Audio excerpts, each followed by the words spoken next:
Smart. Women are smart. Women are taking over the world. And I know it because outside, just a little while ago, I saw women taking over the men's room.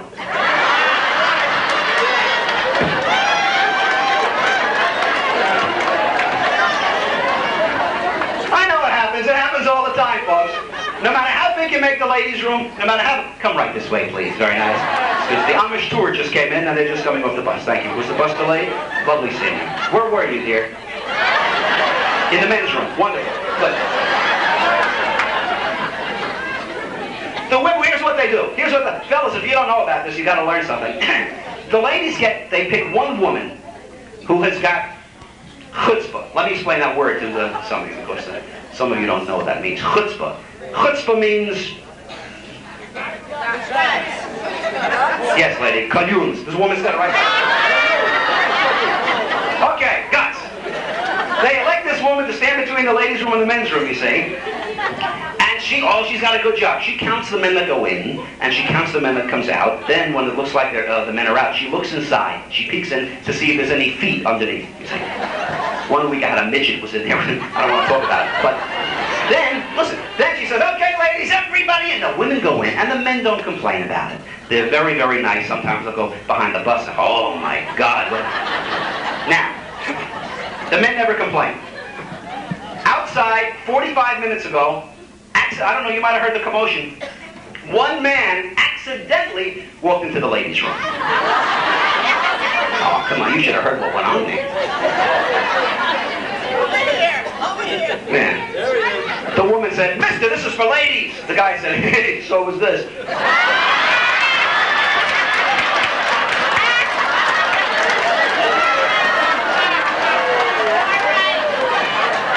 I think I struck a nerve, and now I know what you want to talk about. Do you folks know, what's her name, Dr. Ruth? Everybody knows who Dr. Ruth is.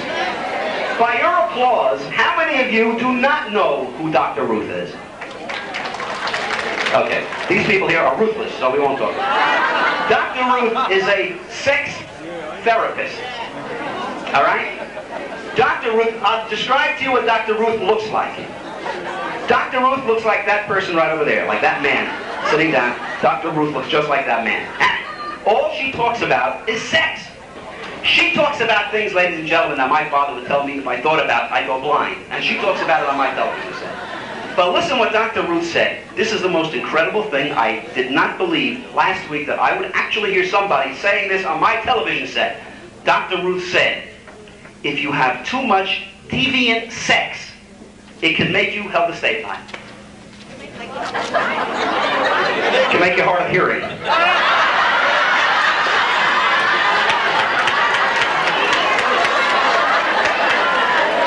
Last time she'll open her mouth in public again. Go ahead, sit under the table, I don't care. I also happen to know that senior citizens, and while we're on that subject, senior citizens have no furniture. And I heard about this now. Senior citizens, you sell all your furniture, is that right? Yeah, of course it is. All you have is a suitcase, a washing machine, and a dryer. You come off the trip, you open up your suitcase, it goes into the washing machine, you put it in the dryer, put it back in the suitcase. Where's the bus? Off you go, to another trip. We're going to go to the Himalayas. Call the tour operator, I want to go to the What's the Himalaya? I don't know, but let's go, we're going on the bus. You just have to sit on the bus.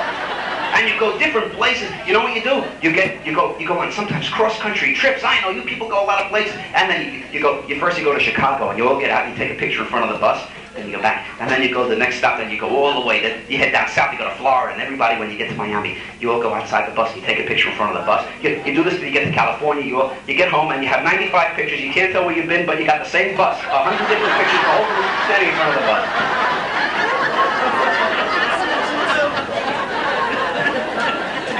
I know it's true. I got him home. What is that? She got him home. They always put them up front. Why do these people talk? You got all the pictures at home, is that right? Standing in front of the bus? Sure. Lisa.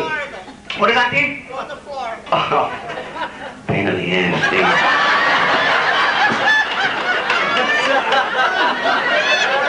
I'm trying to stand up here, working my brains out, trying to eke out a fortune, and this woman here is interrupting me in the middle of my show. That's okay, so it doesn't matter. Speak out, I love you. You can say anything. Oh, you're raising your hand now? Yes, dear, go ahead. What were you going to say? I love you, dear. When you go to the movies, do you talk to the screen?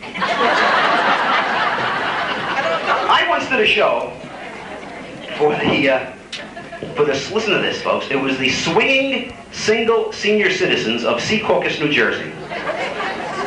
This was quite a group. Now, I mentioned earlier that the women are taking over the world. And it's true. One way I could tell this was at a big hotel that I was performing at. It was in the Concord, I can tell you the name of the hotel. And there was about 800 swinging single senior citizens there, you see. And of course, this lady was looking for a potential husband, I guess. And she sees this very distinguished looking gentleman walking down the stairs. So she figures she'll bump into him and try to meet him. So she passes, she gives him one of these. Knife fight, she jumps down, she's giving him CPR, she's pulling and sucking things in his face and nose. He says, I'm fine, madam, I'm fine. So now she makes points. She said, are you here with the singles? He said, yes, I am. She says, oh. She said, you're dressed very beautifully. You have a lovely suit. And the man says, well, thank you very much, sweetheart. That's very nice of you. I dress this way because you never know when you can meet a business acquaintance. She said, business? How old are you? He said, I'm 78 years old. This woman laughs at the straight line. I never heard. Tell this woman your age, she'll get hysterical. She said, 78 years old and you're still in business? He said, I can't retire. I've got factories and buildings and companies. I own a steamship line. I can't retire. She said, you know, it just dawned on me. You look just like my third husband. He said, your third husband? Madam, how many times have you been married? She said, twice. I know, because that's the woman over there. Believe it or not, they fell in love. And it was, Joe was his name, and Becky was the young lady. And 3 months later, he proposed to her. He said, Becky, sweetheart, I've known you for 3 months. I met you at the Concord swinging from Secaucus, single citizen. But I'd like to marry you. Sweetheart, will you marry me? She said, Joe, I can't believe this. She said, you're 78, I'm 75 years old, and you want to marry me? She said, of course I'll marry you. I love you. This is the most exciting day of my life. And Joe said, well, darling, to celebrate tomorrow, I'm going to go right out and buy a condominium. She said, no, I think I'd rather use the pill.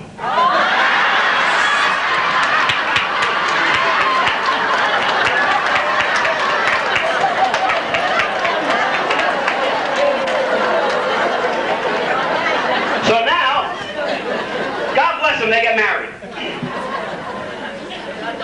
And the marriage, they're laughing about it in the kitchen. This is such a funny story. Hey, you want to have some fun? Somebody run into the kitchen and yell, immigration! So, you'll see people scattering into buses that you never saw. So where was I? I'm totally confused. I have no idea what I was. Oh, so they got married, and it wasn't working out. She was 75, and she used to, you know, sometimes in the morning she would like to get a little frisky. That doesn't mean she went out to buy cat food. She didn't want to go buy little friskies. She wanted to have a little fun. She was older now. They were married for about a year, so she was 76, and he was 79 now, and she wanted to fool around, and he would spend most of the day trying to wake up his leg. So, get up, damn it.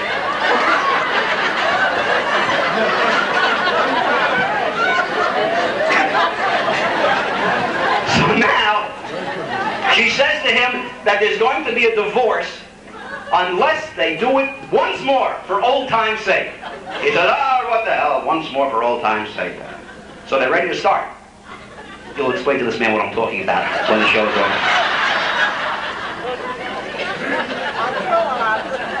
The man is sitting here dozing off, but that's okay. He thinks he's still on the bus. Leave him alone. I'm waiting for the punchline. You ever wish they could make birth control retroactive? So now, once more for old time's sake, they're ready to start. He said, wait a minute, not ready. He goes over to his night table, and he takes out one of those things. You know what I mean? Know what I'm talking about? A condominium.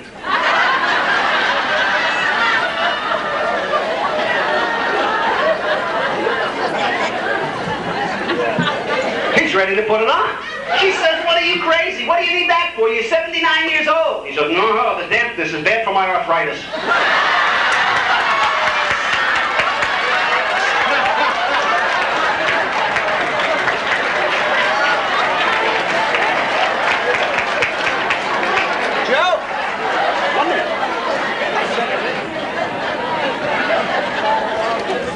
Now, there's one thing I must tell you, ladies and gentlemen. You're a wonderful, warm, loving audience. And I just want to tell you this. When the show is over this afternoon and our star has concluded her performance, I would like to come back for just 1 minute and just talk to you once again, if I can, for just a couple of minutes. And I'd appreciate that. So don't go away, you know, when the show's over. But no, I'm not. Don't wait. You're coughing because I'm leaving. Thank you very much, ladies.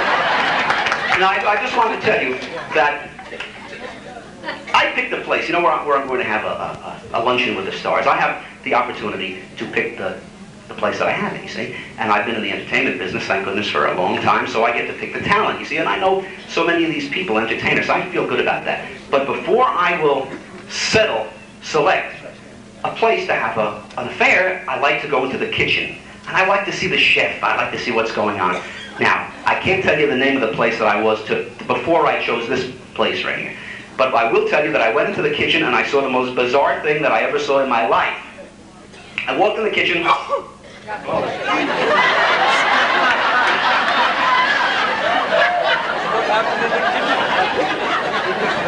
we get an extra tablecloth for that man? Oh, that's a woman.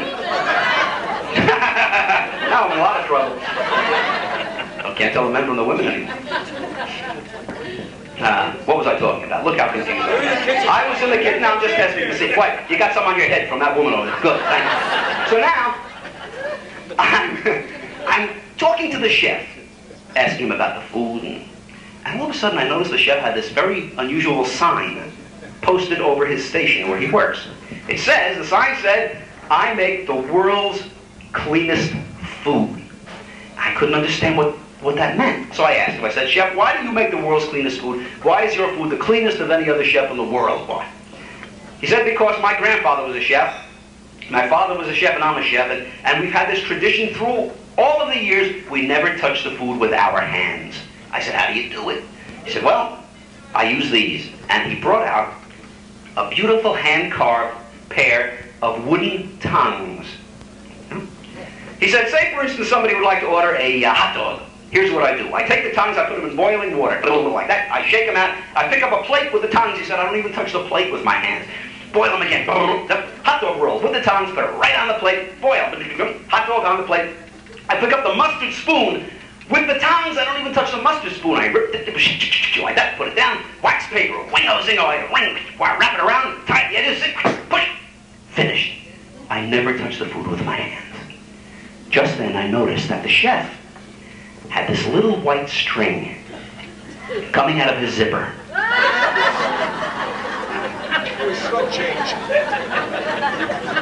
I don't know why he had this little white string coming out of his. So I asked him. And if I'm going to bring people to a place, I want to know what's going on. So I said, Chef, why do you have this little white string coming out of your zipper? It's part of the tradition, he said. It's amazing that you notice. Most people don't notice it. The tradition goes way back. He said, you see, it's part of the cleanliness. He said, that little string, he told me, is actually tied around. I can't show you color slides, folks. You have to try to figure out what I'm talking about here. He said, that string is tied around. He said, then when I have to go, I walk into the men's room, zip, pull the little string, like that. I said, that's a fabulous idea. I said, but how do you put it back in? He said, oh, I use the tongs.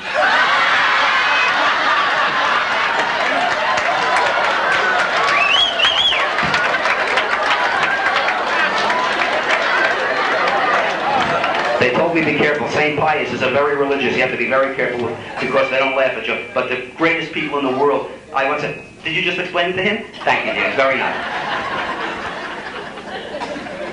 Sometimes the most fun come out of the religious groups. You don't expect certain things. I did a show very recently, and there were two lovely sisters sitting in the audience, and there were a couple of hecklers. You always get a couple of loudmouth guys who are drinking, and they're trying to really annoy the little sisters there. So one guy said, he said, our next trip, he said, well, let's go to Greenland. He said, there's only 10% Catholic there. So the little sister didn't. Yeah, so did I, but don't tell her. Give me a chance. And the little sisters, they didn't say a word. And the other guy said, no, let's go to Iceland. There's only 5% Catholic there. Finally, one of the little sisters had enough. She turned around and she said, why don't you go to hell? There's no Catholics there.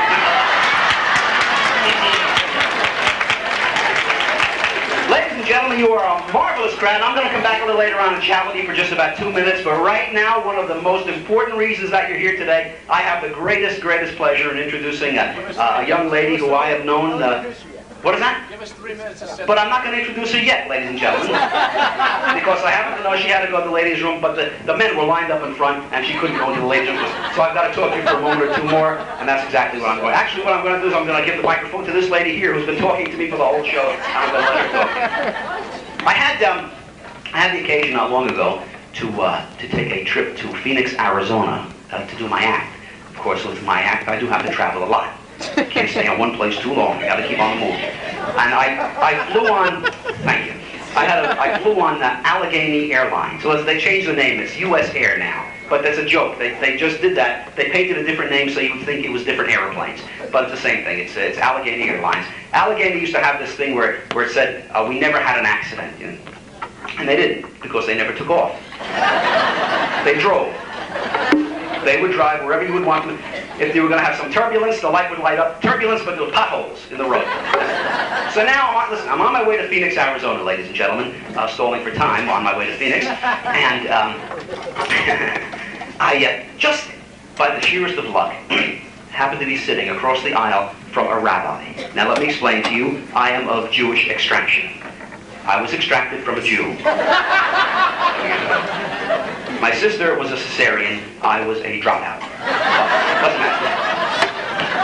So now the rabbi is sitting, and I could tell he was a rabbi. I could tell he was a rabbi because he was wearing his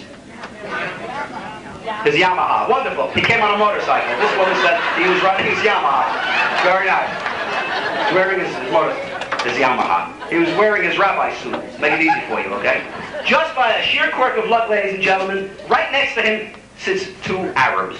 And I knew that they were Arabs because they were wearing the Arab suit. Thank you very much. And I could tell because one of them on the top said Sheraton Hotel.